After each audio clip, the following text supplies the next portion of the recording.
মদিনাতে আর কাউকে পাইবা না। তুমি একটু চিন্তা করে দেখো, লাশটা কিন্তু এখনো পচে নাই, তাজা লাশ। তুমি যদি চাও তোমার মনের চাহিদা তুমি মিটাইতে পারো, একটু জোরে বলেন না নাউজুবিল্লাহ। নাউজুবিল্লাহ। হে মুসলমান আমার বাবা, বলেন তো আমাদের শয়তান বন্ধু না দুশমন?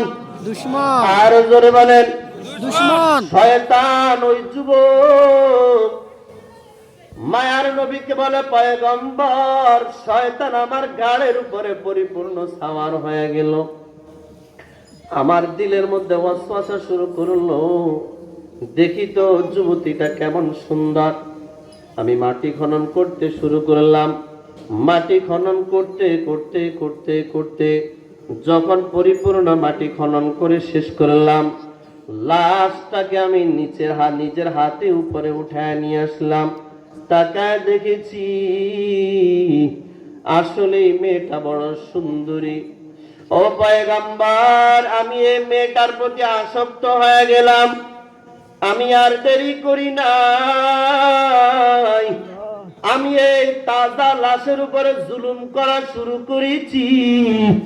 জুলুম করতে করতে করতে করতে একটা পর্যায়ে যখন আমার হুঁশ ফিরে আসলো,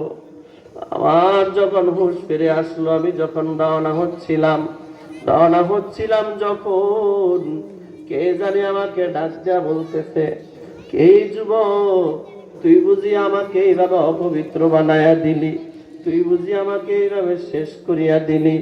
আমার মা বাবা আমার সুন্দর কইরা গোসল করাইয়া পাক পবিত্র বানাইয়া কবরে রাখছিল, আজকে বুঝি তুই আমাকে অপবিত্র বানায়া দিলি? আমি বুঝি আমার অপবিত্র শরীরটা নিয়ে আল্লাহর কাছে কেমনে রে দাঁড়াবো? মুসলমান আমার বাবা, কথা লম্বা, এতটুকুই বলি, আল্লাহ এই জানাকার কেউ মাফ করে দিছে। এই জন্য বাবা তওবা করব, বলেন কার কাছে? জোরে বলেন কার কাছে? আল্লাহর কাছে তওবা করব।